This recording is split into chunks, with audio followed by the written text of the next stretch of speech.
Hello दोस्तों, मैं ब्रिजेश कुमार आपका अपने channel NCERT for government exam में स्वागत करता हूं। दोस्तों देखिए दोस्तों, आपके एग्जाम यूपी पुलिस के लिए दोस्तों महत्वपूर्ण प्रैक्टिस सेट लाया हूं, ठीक ना।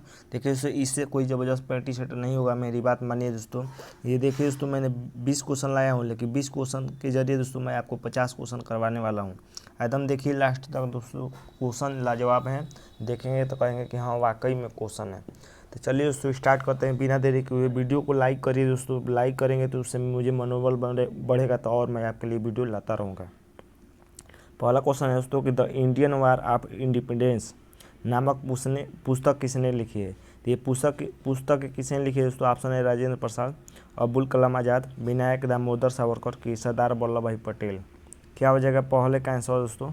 तो पहले का आंसर हो जाएगा दोस्तों option number C, Vinayak Damodar Savarkar ने दोस्तों ये पुस्तक लिखी है, ठीक ना। देखिए दोस्तों, राजेंद्र प्रसाद की पुस्तक याद रखिएगा दोस्तों, इंडिया डिवाइडेड, ठीक ना।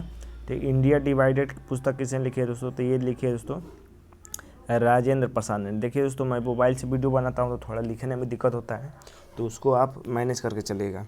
अब्दुल नहीं दोस्तों, अब्दुल कलाम की पुस्तक एक याद रखिएगा। तो अब्दुल कलाम की पुस्तक थी दोस्तों इंडिया विंग्स फ्रीडम, ठीक ना। इंडिया विंग्स, एक मिनट दोस्तों, इंडिया विंग्स, एक मिनट, इंडिया विंस फ्रीडम कुछ किसकी पुस्तक थी दोस्तों। तो ये थी अब्दुल कलाम आज़ाद की। अब्दुल नहीं, अब्दुल कलाम आज़ाद, ठीक ना। याद रखिएगा, ये भी महत्वपूर्ण क्वेश्चन है। अगला क्वेश्चन देख लेते हैं दोस्तों। दूसरा क्वेश्चन देख लेते हैं। दूसरा क्वेश्चन है कि भारतीय राष्ट्रीय कांग्रेस के प्रथम यूरोपीय अध्यक्ष कौन थे। बताइए कि प्रथम यूरोपीय अध्यक्ष कौन थे। ए वी हुम, जॉर्ज यूले कि विलियम वेडरबर्न की एनी बेसेंट। क्या हो जाएगा दूसरे का आंसर दोस्तों। तो दूसरे का आंसर हो जाएगा ऑप्शन नंबर बी सही हो जाएगा, जॉर्ज यूले। देखिए दोस्तों, जॉर्ज यूले थे भारतीय राष्ट्रीय कांग्रेस के पहले कर रहे हैं यूरोपीय अध्यक्ष थे। हाँ, पहले यूरोपीय अध्यक्ष थे, ठीक ना। बात करते हैं दोस्तों कि स्थापना कब हुई थी भारतीय राष्ट्रीय कांग्रेस की। तो देखिए दोस्तों, भारतीय राष्ट्रीय कांग्रेस की स्थापना दोस्तों 28 दिसंबर दोस्तों 1885 ईस्वी को हुई थी, याद रखिएगा, महत्वपूर्ण है। और दोस्तों देखिए, 2 पॉइंट यहाँ से बता रहा हूँ दोस्तों। ये एग्जाम में पूछा गया है कि कितने लोगों ने इसमें भाग लिया था भारतीय राष्ट्रीय कांग्रेस में। तो 72 लोगों ने भाग लिया था। ये क्वेश्चन याद रखिएगा, एग्जाम में हाल ही में पूछा गया है, ठीक है ना। दूसरे एग्जाम में पूछा गया हाल ही में। और देखिए दोस्तों, देखिए अगर ये पूछे दोस्तों कि पहली महिला अध्यक्ष कौन थी भारतीय राष्ट्रीय कांग्रेस की, तो एनी बेसेंट थी दोस्तों पहली महिला अध्यक्ष, जो कि 1917 में बनी थी। इसके जस्ट 8 साल बाद मतलब 1925 हो जाएगा। तो 1925 में दोस्तों, 1925 में प्रथम भारतीय महिला अध्यक्ष कौन बनी थी दोस्तों। तो सरोजिनी नायडू बनी थी, ठीक ना। सरोजिनी नायडू बनी थी, याद रखिएगा, ठीक ना। अगला क्वेश्चन देख लेते हैं। देख रहे हैं ना, क्वेश्चन जितना बता रहा हूँ दोस्तों, आपके एग्जाम ओरिएंटेड बता रहा हूँ, एक भी बाहर नहीं जाएगा आपके एग्जाम से। एकदम वीडियो को लाइक कीजिए, शेयर कीजिए दोस्तों, एकदम लास्ट तक देखिए वीडियो को। भारतीय राष्ट्रीय कांग्रेस का वह कौन सा अधिवेशन था जिसकी अध्यक्षता महात्मा गांधी ने की थी।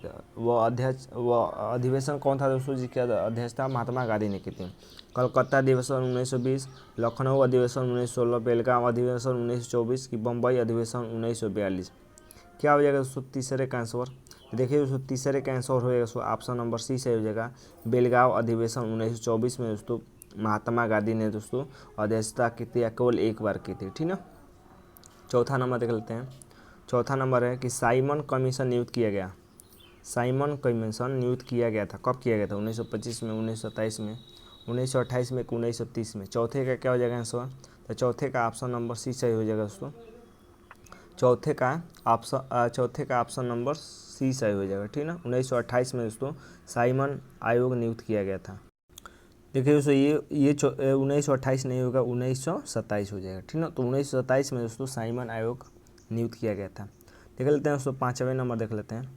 पाँचवा नंबर है दोस्तों कि सूरत विभाजन का नेतृत्व किसने किया था। बताइए, सूरत विभाजन का नेतृत्व किसने किया था। ह्यूम ने, डफरी ने, तिलक ने कि गांधी ने। क्या हो जाएगा दोस्तों पाँचवें का आंसर। देखिए दोस्तों, पाँचवें का आंसर दोस्तों इसमें दिया है तिलक दिया है, लेकिन तिलक नहीं होगा दोस्तों। तिलक दिया है लेकिन तिलक नहीं होगा। देखिए दोस्तों, सूरत विभाजन 1907 में हुआ था। सूरत विभाजन 1907 में हुआ था। किसने किया था। रास बिहारी बोस ने किया था। रास बिहारी बोस ने किया था दोस्तों सूरत अधिवेशन की अध्यक्षता, ठीक ना, जो कि 1907 में हुआ था दोस्तों। तो ऑप्शन नंबर सी दिया है लेकिन ये नहीं होगा, रास बिहारी बोस होना चाहिए। अगला देख लेते हैं दोस्तों, 6 नंबर महत्वपूर्ण क्वेश्चन है कि खिलाफत आंदोलन को समर्थन किसने दिया। बताइए, खिलाफत आंदोलन को समर्थन किसने दिया था? हुम ने, सर सैयद ने, कर्जन ने कि गांधी जी ने? क्या हो जाएगा सी का आंसर दोस्तों? तो सी का आंसर हो जाएगा सो ऑप्शन नंबर डी सही हो जाएगा। गांधी जी ने दोस्तों, गांधी जी ने खिलाफत आंदोलन का दोस्तों समर्थन किया था। देखिए दोस्तों, खिलाफत आंदोलन कब शुरू हुआ था? तो 1919 में शुरू हुआ था। किसने किया था दोस्तों? तो ये एग्जाम में पूछा गया है कि किसने किया था। तो अली बंधुओं ने किया था। अली बंधुओं ने दोस्तों, एक का नाम था शौकत अली, एक का नाम था शौकत अली और दूसरे का नाम था दोस्तों मोहम्मद अली, मोहम्मद अली, ठीक ना। तो अली बंधुओं ने दोस्तों खिलाफत आंदोलन चलाया था। इनको अली बंधु कहा जाता है, ठीक ना, 1919 में। अगला देख लेते हैं दोस्तों 7 नंबर कि भारत में स्थानीय स्वशासन लागू करने वाले थे। तो भारत में स्थानीय स्वशासन को किसने लागू किया था? ऑप्शन है दोस्तों लॉर्ड कैनिंग ने, लॉर्ड लिटन ने, लॉर्ड रिपन ने कि लॉर्ड डफरी ने? क्या हो जाएगा 7 का आंसर दोस्तों? तो 7 का ऑप्शन नंबर सी सही हो जाएगा। 7 का ऑप्शन नंबर सी सही हो जाएगा दोस्तों, लॉर्ड रिपन। लॉर्ड रिपन ने दोस्तों स्थानीय स्वशासन शुरू किया था, लागू किया था, ठीक ना। तो 7 का सी सही हो जाएगा। याद रखिएगा दोस्तों लॉर्ड कैनिंग के बारे में कि लॉर्ड कैनिंग ने 1857 की जो क्रांति हुई थी दोस्तों, तो उस समय कौन था गवर्नर या गवर्नर जनरल कौन था बंगाल का? तो वो था दोस्तों लॉर्ड कैनिंग था, ठीक ना। लॉर्ड कैनिंग ही दोस्तों भारत के प्रथम वायसराय बना। प्रथम वायसराय कौन है भारत का? तो ये है दोस्तों लॉर्ड कैनिंग है, ठीक ना। तो 3 क्वेश्चन मैंने बता दिया यहाँ से। अगला देख लेते हैं दोस्तों 8 नंबर कि तिलक और एनी बेसेंट द्वारा बनाए गए होम रूल लीगों को एक में मिला दिया गया। तो जो दोस्तों तिलक ने और बाल गंगाधर तिलक ने और एनी बेसेंट ने दोस्तों होम रूल लीग आंदोलन चलाया था, तो उसको कब एक में मिला दिया गया? ऑप्शन है 1916, 1918, 1920 की 1923? क्या हो जाएगा 8 का आंसर? तो 8 का आंसर हो जाएगा सो ऑप्शन नंबर बी सही हो जाएगा, 1918 में मिला दिया गया था, ठीक ना। 1918 में मिला दिया गया था। यहाँ से जो पॉइंट बता रहा हूँ उसको याद रखिएगा, एग्जाम में पूछा गया है, ठीक ना। देखिए दोस्तों, बाल गंगाधर तिलक ने दोस्तों होम रूल लीग शुरू तो किया था, लेकिन कहाँ से किया था दोस्तों? किस होम रूल लीग आंदोलन के सदस्य थे या उसको चला रहे थे दोस्तों? तो पूरे याद रखिएगा, ठीक ना। पूरे होम रूल लीग को कौन चला रहा था? तो ये चला रहे थे बाल गंगाधर तिलक। और एनी बेसेंट दोस्तों, Annie Besant Madras home rule league आंदोलन को चला रही थी, ठीक ना। तो याद रखिएगा, ये दोनों क्वेश्चन पूछा गया है एग्जाम में, किसी भी एग्जाम में पूछा गया, लेकिन पूछा गया है, ठीक ना। क्योंकि मैं दोस्तों ज़्यादा प्रैक्टिस ठीक कराता हूँ, तो मुझको मालूम है कि कौन सा एग्जाम कौन सा क्वेश्चन पूछा गया है, ठीक ना। मंगल पांडे की घटना कब घटित हुई थी बताइए? मंगल पांडे की घटना घटित हुई थी, कहाँ से हुई थी? मेरठ में, बैरकपुर में, अम्बाला में कि लखनऊ में? क्या हो जाएगा आंसर दोस्तों? 9 का आसान क्वेश्चन है, 9 का ऑप्शन नंबर बी सही हो जाएगा, बैरकपुर में दोस्तों। बैरकपुर छावनी से थे दोस्तों मंगल पांडे, और कारतूस जो बनता था दोस्तों सुअर और गाय की चर्बी का, तो उन्होंने विरोध किया। तो ये बैरकपुर से ही दोस्तों इसका विरोध किया था, ठीक ना। इनको फांसी कब दी गई थी याद रखिएगा? 8 अप्रैल 1857 को दोस्तों फांसी दी गई थी दोस्तों मंगल पांडे को, ठीक ना। और दोस्तों मेरठ के बारे में याद रखिए दोस्तों कि 1857 की क्रांति शुरू कहाँ से हुई थी दोस्तों? तो मेरठ से हुई थी, ठीक ना। 10 नंबर देख लेते हैं, ये महत्वपूर्ण क्वेश्चन है। शारदा एक्ट संबंधित है, किससे संबंधित है? बाल विवाह प्रतिबंध से, अंतर्जातीय विवाह प्रतिबंध से, विधवा विवाह प्रतिबंध से, जनजातीय विवाह प्रतिबंध से?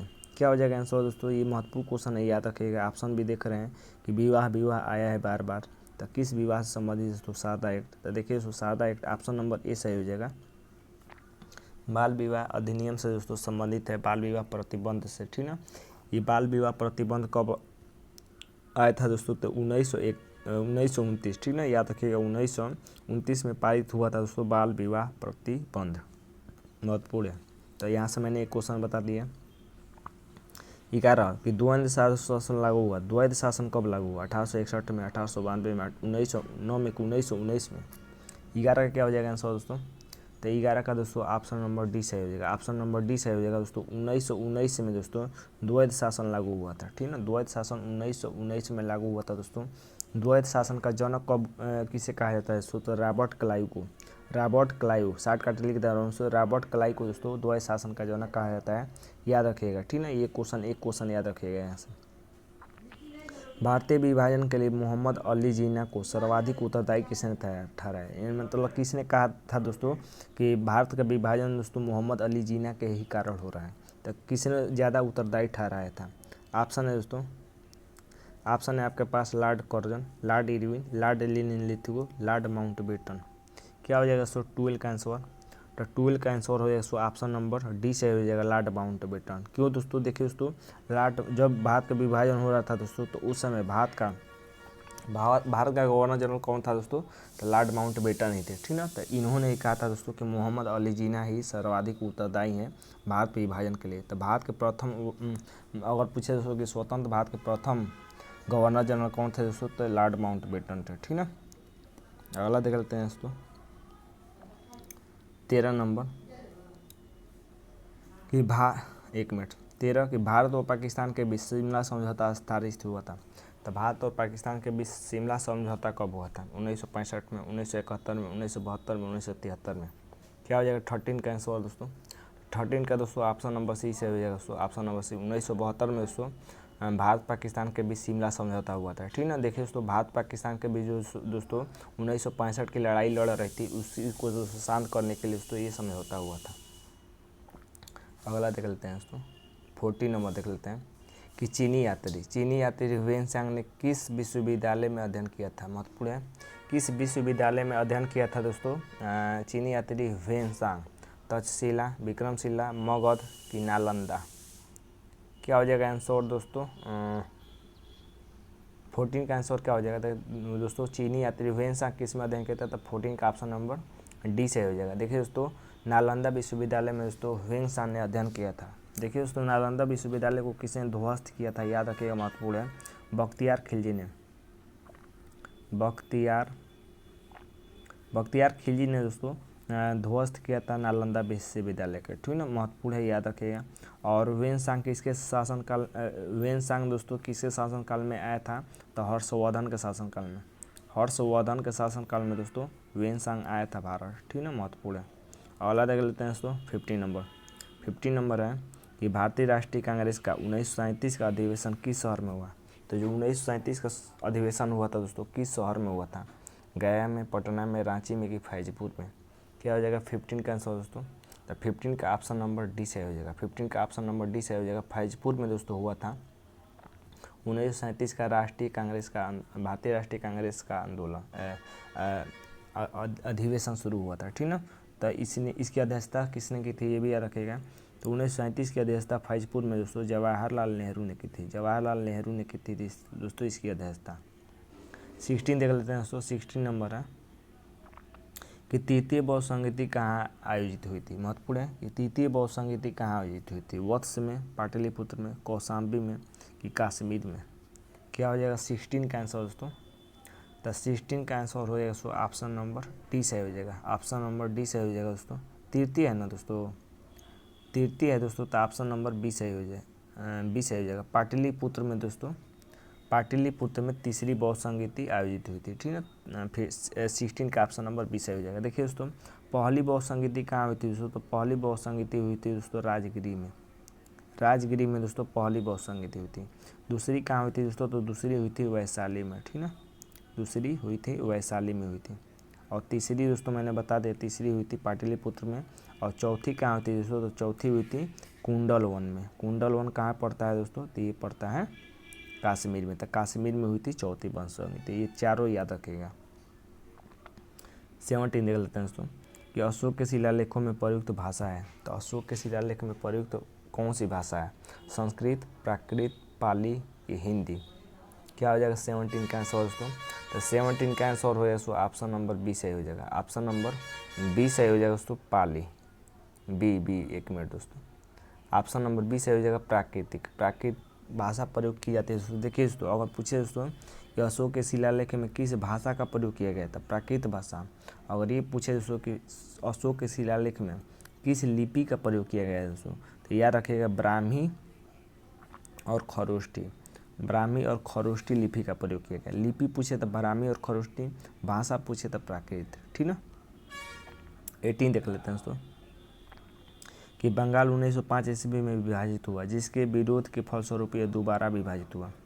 तो जिसके विरोध के स्वरूप ये दोबारा कब विभाजित हुआ?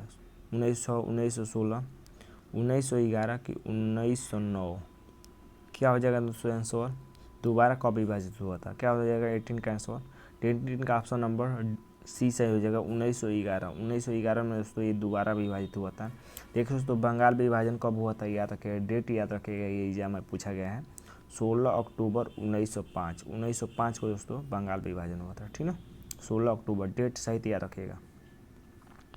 19 है दोस्तों, 19 नंबर क्वेश्चन है, एक मिनट, हाँ 19 नंबर है कि विश्व रिकॉर्डों की पहली गिनीज पुस्तक किस वर्ष प्रकाशित हुई थी? तो विश्व रिकॉर्डों की जो गिनीज पुस्तक है, गिनीज पुस्तक होती है जिसमें विश्व रिकॉर्ड किया जाता है, ये पुस्तक कब पहली बार प्रकाशित हुई थी? 1950 में, 1954 में, 1960 में, 1963 में? 19 का क्या हो जाएगा आंसर? 19 का ऑप्शन नंबर 20 हो जाएगा, ऑप्शन नंबर 20 हो जाएगा। 1954 में दोस्तों ये प्रकाशित हुई थी, ठीक ना। लास्ट क्वेश्चन देख लेते हैं दोस्तों 20 नंबर। 20 है कि मेगास्थनीज ने भारतीय समाज को कितनी श्रेणियों में विभाजित किया था? ऑप्शन है दोस्तों, महत्वपूर्ण क्वेश्चन है, इसको याद रखिएगा, 4, 5, 6, 7। क्या हो जाएगा 20 का आंसर? तो 20 का आंसर हो जाएगा सो ऑप्शन नंबर डी से हो जाएगा, 7 श्रेणियों में विभाजित किया था दोस्तों मेगास्थनीज है। ठीक, देखिए दोस्तों मेगास्थनीज के बारे में याद रखिएगा। मेगास्थनीज किसके दरबार में आया था दोस्तों? तो चंद्रगुप्त मौर्य के दोस्तों शासनकाल में आया था मेगास्थनीज, ठीक ना। तो महत्वपूर्ण है दोस्तों ये क्वेश्चन 7 वाला, ये 7 श्रेणियों में विभाजित किया था। उम्मीद करते हैं कि दोस्तों के 20 क्वेश्चन आपको एकदम अच्छे लगे होंगे, ठीक ना। कमेंट बॉक्स में अपना स्कोर भी जरूर बताइएगा दोस्तों। और एक बात दोस्तों, वीडियो को लाइक शेयर जरूर कर दीजिएगा। आज के लिए बस इतना, धन्यवाद दोस्तों।